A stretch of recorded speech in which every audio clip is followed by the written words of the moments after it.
Olá, queridos amigos e amigas, mulheres e homens de prata. É com imenso prazer que eu, Cuca, aqui do canal Homem de Prata, recebo uma pessoa muito legal chamada Leodir Ribeiro. É um cara que, além de professor, empresário e caipira aqui de São Roque. Vocês estão vendo, nós temos o prazer de ser recebidos aqui na sede da sua propriedade, né, aqui na Alma Galiza, onde é a produção dos vinhos da Alma Galiza. Então, antes de mais nada, gostaria que vocês não se esquecessem de se inscrever no nosso canal e nas redes sociais, Facebook, LinkedIn, podcast, tá? E Instagram. E nos acompanhem, se inscrevam, que vai nos ajudar bastante a cada vez mais construir e produzir conteúdo para vocês. Leodir, seja muito bem-vindo aqui, meu amigo. Poxa, é um prazer incrível receber esse cara aqui. Imagina, antes de mais nada, por que caipira, Leodir? Se apresenta aqui pro pessoal, cara. Cuca, o prazer é todo nosso aqui do Alma Galiza de receber o canal Homens de Prata aqui. Eu queria quebrar o protocolo, Cuca. Eu acho que está calor bastante e vamos molhar as palavras? Vamos. Pô, com esse claro, calor, um poxa. vinho branco vai bem, né, Cuca? Poxa vida, eu que nem bebo vou brindar com ele, hein? Ah, mas pode pôr aqui. Olha aqui, até ó, Alma Galiza, aqui em São Roque. Não percam. Por favor. Vou fazer um.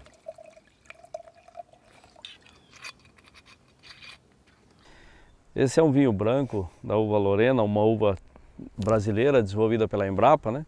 Então um vinho branco, bem frutado, bem leve, bem aromático, geladinho assim, com esse calor vai muito bem, Um brinde né? aos Homens de Prata. Brinde Aqui aos Homens de Prata. Direto aqui da Alma Galiza. Não ficou melhor? É, faz sentido. Agora vamos lá. Me conta um pouquinho, eu queria saber de você, como é que é essa história de ser um caipira? Como é que é você ter orgulho de ser um caipira? Bom, Cuca, eu nasci aqui em Ibiúna, no sertão de Ibiúna, né, numa área onde hoje atualmente é o Parque Estadual do Jurupará. Meu bisavô foi para aquela região no começo do século XX, né, e que em 78 virou reserva e em 92 transformou-se num parque. A minha família, principalmente meu pai, gostava muito das modas de viola, meu irmão é violeiro, enfim, essa cultura caipira sempre esteve presente na minha família, né? Hoje em dia até Delicioso. virou Caipira é algo, delicioso. algo fino ser caipira. Por quê? Porque caipira gosta das coisas boas, caipira muito ligada à natureza, que eu acho que é uma coisa muito interessante, né? Eu aprendi muito com meu pai, andando às vezes a mata, e ele falando sobre tipo de árvore, tipo de planta, para que serve. Então é essa característica do caipira, dessa ligação com a natureza muito forte, e que nós tentamos manter hoje, eu tento manter todos os dias, nesse nosso contato com a natureza, na produção das nossas uvas, enfim, na hortinha orgânica que tem aqui. Acho que essa é uma principal característica, né? E você, quer dizer, você teve uma passagem, você é um professor, um mestre, saiu do Brasil, né? Você foi para Compostela fazer mestrado e você se apaixonou nesse momento pela história celta. Como é que é essa relação que você tem? Mas antes disso, me fala uma coisa, que perrengue que você passou no aeroporto por ser caipira? Ah, sim, caipira. Bom, é uma história engraçada até. Dia 31 de dezembro, indo para a Europa, a Espanha, né? Porque ia começar o doutorado, na verdade, lá. E tem um amigo, Nilson Molan, professor Nilson Molan, enfim, que me falou, olha, você caipira, leva o chapéu. Porque lá em Compostela, na Galícia, como todo, chove muito, né? E meu orientador na época do mestrado aqui, o Marcos Reigota também, o Dr. Marcos Reigota, e que falava isso, olha, na Galícia chove muito. É o mesmo trópico de Londres, tal, então chove muito lá e nunca é neve. E eu despachei a bagagem e estava no aeroporto, coração apertado, né, indo sozinho para outra região, sem grana, né, que era a dificuldade de ir para lá, e apenas com uma mochila, assim, de botina e com um chapéu, né, um chapéu de couro, que tem até hoje lá, inclusive. E passou uma criança na frente, com a mãe e falou, ah, mãe, olha o caipira. Pô, com muito orgulho, né? Ao mesmo tempo que deu aquele aperto no coração, aquela vontade de chorar, né? Mas também me senti, pô, que legal que ela me identificou, né? Que legal que ela, será pelo chapéu, será pela botina, o que nos identifica como caipira, né? E lá na Espanha tem um negócio muito interessante, muita chuva, que eu comentei, era uma capa e um chapéu, né? Inclusive eu estou sabendo que eu vou ganhar um chapéu. Vai ganhar um chapéu. E vai trabalhar também, né? Então tem que ganhar chapéu. Então assim, as pessoas olhavam de chapéu, e aí cowboy? Eu falei, não sou cowboy, né? Não sou norte-americano, né? Não sou dos Estados Unidos, eu sou brasileiro, eu sou caipira, né? E o outro ponto muito interessante também foi que uma pessoa falou, e aí cowboy? Eu falei, não, eu sou caipira. Ela falou, ah sim, caipira, sou caipira, pirapora, nossa senhora. Lá de São Roque. Mas ela puxou a música Romaria, ela falou, eu conhecia a música Romaria linda, de Elis Regina. Elis Regina gravou a música Romaria, verdade, Romaria. Não sei se vocês sabem, logo depois que Renato Teixeira compôs, ganhou um festival com a música Romaria, Elis Regina gravou. Ela disse que o Renato Teixeira é o melhor dos melhores que estavam vindo com aquela composição. E isso dá muito orgulho também, né? Primeiro de ver a cultura brasileira, que é reconhecida lá fora, a maneira como é reconhecida, e o outro dessa identidade que eu acho que nós precisamos manter, sabe? Nós estamos falando de caipira, nós estamos falando de uma população do interior do estado que tem um trabalha culto, bastante, valor, né? que Tem tem, um valor, justamente, e que tenta manter essa cultura, tenta manter tudo que está relacionado à caipira. Você foi para lá fazer mestrado e também você se apaixonou pela essa cultura celta e pelos vinhos. Que hoje, você está com quantos anos? 48. 48. Já passou do aprendiz, já é um homem de prata consolidado. Seja muito bem-vindo, inclusive.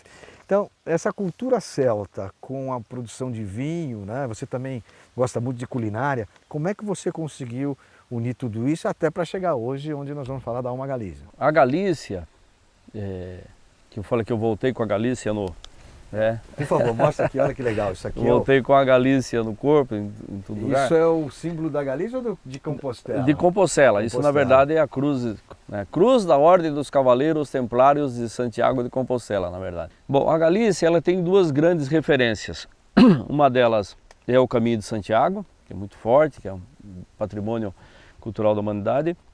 E a outra a cultura celta, ali a Galícia como se um dos últimos redutos dos celtas, né, na Europa. Bom, lá na Galícia, que eu fui descobrir a origem do sobrenome Ribeiro, né, dos ribeiros da Galícia, da Ribeira, né?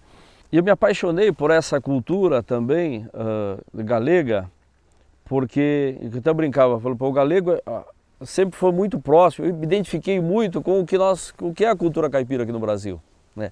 Porque o galego na Espanha, ele era a região mais pobre da Espanha, né? A Galícia era a região mais pobre da Espanha. Então, consequentemente, o galego era o menosprezado, era aquele pobre, sem cultura, né? Que era menos muito parecido. Acesso a tudo. Menos acesso, que é muito parecido com o que é com a cultura caipira aqui, né? O caipira sempre foi menosprezado, sempre foi considerado o jeca, né?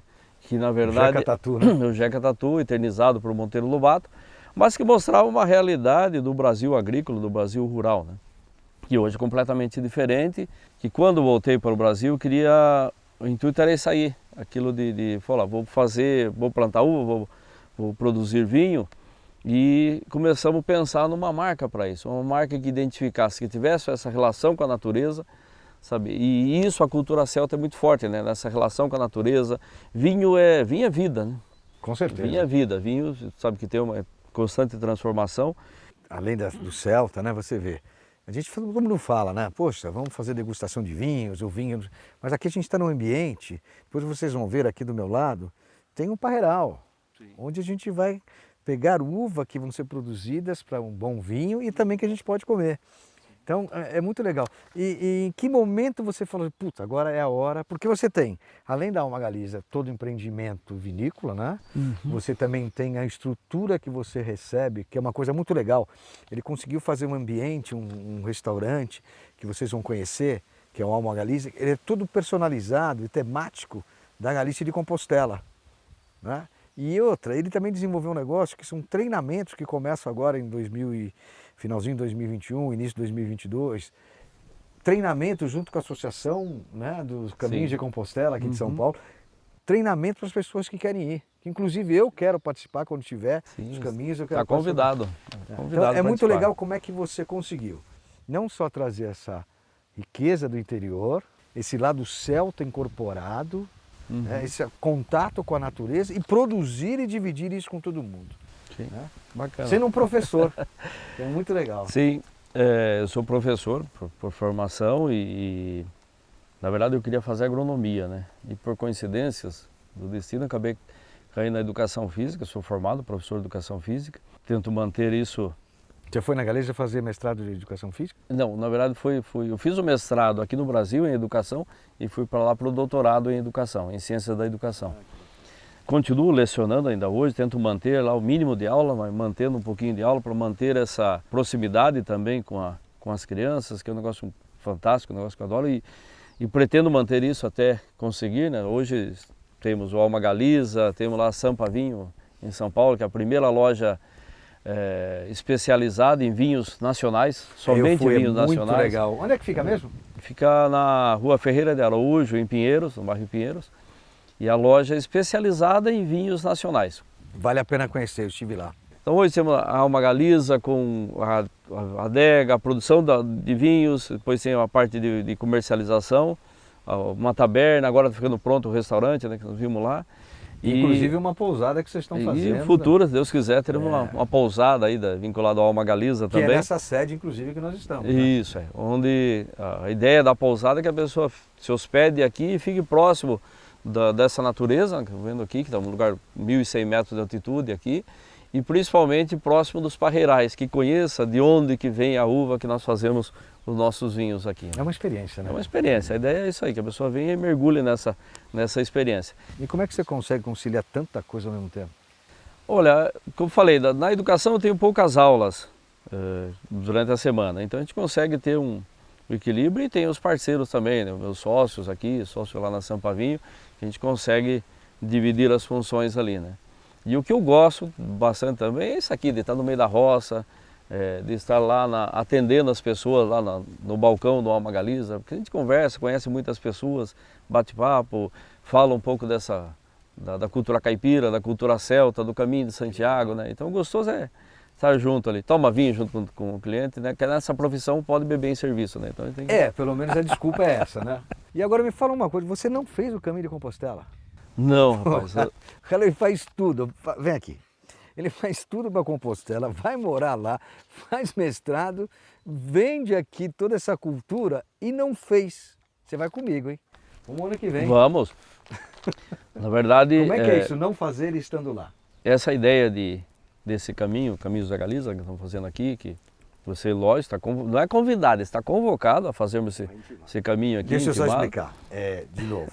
Eles estão organizando um dos propósitos aqui é preparar as pessoas, inclusive, não só de conhecer a vinícola, como a produção, mas também aqueles que querem conhecer esse tão falado Caminho de Compostela. Então aqui eles vão criar treinamentos, né?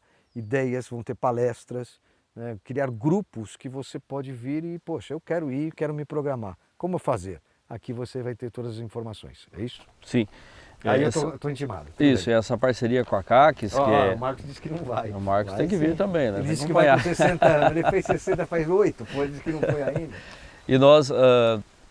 E eu estava me preparando para fazer o caminho, porque lá em Santiago eu até fiz alguns trechos, né? Mas eu quero fazer o caminho inteiro, quero fazer lá o caminho francês, os 800 e tantos quilômetros. 840 quilômetros, é isso aí. Fazer o caminho todo. Saint-Pierre-de-Port. E assim, tem um ditado lá na Galícia que se você quer fazer o caminho, prepara para você ir lá e fazer esse caminho. Então eu acho que eu estou me preparando há algum tempo já disso aqui. Esse espaço que nós falamos de fazer a caminhada aqui dentro, de preparação, mas também para as pessoas se reunirem. Então esses dias recebi um grupo que veio de 10 pessoas, senhoras que se formaram, que haviam vários anos que não se encontraram e se encontraram, queriam fazer aqui, souberam que já tinha esse caminho. Falou, olha, mas não está demarcado, não está demarcado ainda, não tem sinalização, mas nós queremos fazer. Então eu fui de guia, fizemos esse caminho. Então a ideia desse caminho também, puxando sempre para a nossa origem, para a nossa filosofia, de reunir amigos, reunir grupos, estar juntos para tomar um vinho, fazer o caminho para tomarmos vinhos, para comermos junto, né, para sentar numa mesa junto e lembrar da história e criar novas histórias. É muito legal que você começa a entrar nessa atmosfera, né? Sim. Aqui tem uma igreja, né, que é uma igreja totalmente voltada à capela de lá, não é isso? Isso. Na verdade a capela estava abandonada aqui no sítio, né, já desde que e foi restaurada e como somos devotos, né, também de São Roque, estamos em São Roque, mas principalmente de Santiago de Compostela, do apóstolo Tiago. Então a capela, inclusive, fica no meio do caminho, vai passar Do caminho aqui, né? do caminho nosso, que vai passar pela capela de São Tiago, do apóstolo Tiago, e vai terminar lá no Alma Galesa. E o que você não quer? Sabe, eu não quero parar, acho que é interessante isso aí. Eu não quero parar, eu quero o quanto for possível, vamos para frente, vamos criar novos Aposentar projetos. jamais. Eu aposentar, eu acho que podemos diminuir algumas coisas, né? Diminuir, pescar mais, andar mais a cavalo, fazer umas Tudo cavalgadas menos maiores. fazer o aí. caminho. Você vê que ele está saindo fora O do caminho também, o caminho faz parte e tem uma amiga da gente, a Andréa Pérez, do site Caminhos do Mundo, já escreveu vários livros, que ela fala que se fizer um caminho, você vai querer fazer outro, querer fazer outro. Então eu espero que tenhamos disposição para fazer vários caminhos aí, para não Agora parar. me fala uma coisa, como é que as pessoas têm que se preparar? Pensando assim, nós de 50 anos mais ou próximo, como é que a gente deve se preparar? Eu acho que assim, aqui, o nosso caminho, nós teremos um caminho de 5 quilômetros, principalmente para os iniciantes que estão começando a caminhar. Pensando em treinamento. Em treinamento, o caminho de 12 e o de 18,5 quilômetros que nós teremos aqui. Que a ideia é preparar realmente para as pessoas irem fazer. O principal ponto que acho que nós precisamos fazer, para quem quer fazer o caminho, é se dispor a se preparar para isso. Acho que se preparar física, mentalmente. Eu vejo que qualquer pessoa pode fazer, desde que se prepara, desde que se condiciona para isso aí. Leodir, dá uma dica pra gente. Vinhos brasileiros, quais as dicas que você tem pra gente? Bom, falando especificamente de São Roque, existia um preconceito em relação aos vinhos nacionais. Então a dica para o homem de prata, vamos valorizar os produtos nacionais, e se você gosta de uma uva específica, pode procurar que vai encontrar excelentes vinhos com essa uva. Nós aqui estamos trazendo algumas novidades, que é as uvas espanholas, o Tempranillo, Albarinho, a Garnacha, além das tradicionais, como a Chardonnay, como Cabernet Franc, Sauvignon Blanc, que nós estamos produzindo aqui em São Roque. Então, São Roque ficou conhecido como a terra dos vinhos de mesa, dos vinhos, um vinho colonial, mas esse vinho, na verdade, era o que era pedido. Eu conversando com um senhor comentando que ele falava, nós fazíamos vinhos para vender para os patrícios, que eram da capital e da Baixada Santista, que vinham comprar os vinhos de São Roque. Porém, hoje nós já temos vinhos premiados internacionalmente, premiados vários prêmios aí fora do país, inclusive. E isso falando de São Roque. Depois nós ampliamos para São Paulo. São Paulo também, para o estado de São Paulo, novas vinícolas produzindo produtos de excelente qualidade. E isso mesmo vale para o Brasil. Até pouco tempo atrás, quando falávamos de vinho no Brasil, só lembrávamos do Rio Grande do Sul. Mas outras regiões, como Minas, o Nordeste, o Vale de São Francisco, produzindo belíssimos vinhos. Eu acho que, eu ouvi muito lá na Galícia, assim, tinha um senhor que comentava que o melhor vinho, ele falava, depois da minha idade, depois que eu já estava na faixa do Homens de Prata aqui, ele falava, o melhor vinho que está no copo, sabe? Aquela lógica, o que temos para hoje é o melhor vinho. Eu acho que o melhor vinho é aquele que a gente gosta. Ainda não cheguei nesse ponto do que está no copo, o melhor vinho é aquele que a gente gosta. Eu gosto do que está no copo. Então já está certo. E assim, a dica que eu deixo, principalmente, procurem, se gosta de uma determinada uva, né? Por exemplo, hoje nós vamos conhecer depois lá, né? Um pouco da Chardonnay nossa aqui, que é colheita em breve já, nas próximas semanas faremos a primeira colheita, principalmente para espumante, para a base de espumante. Nós estamos em dezembro de 2020, só para vocês saberem a época que acontece. Sim, que vai ser a colheita da uva branca nossa para espumante, para vinho branco, para vinho tranquilo branco. Colhemos aqui e levamos para um outro local para fazer a vinificação.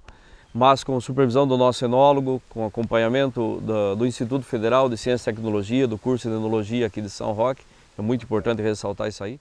Leodir, me fala uma coisa. Como é que é agora? Parabéns primeiro, você foi eleito, né, o novo presidente da Associação do Roteiro dos Vinhos aqui de São Roque. Como é que é isso? O que vocês estão preparando para esse momento? Porque eu sei que vocês têm hoje uma cara muito mais de vinhos, não só dos vinhos, mas sim dos roteiros gastronômicos.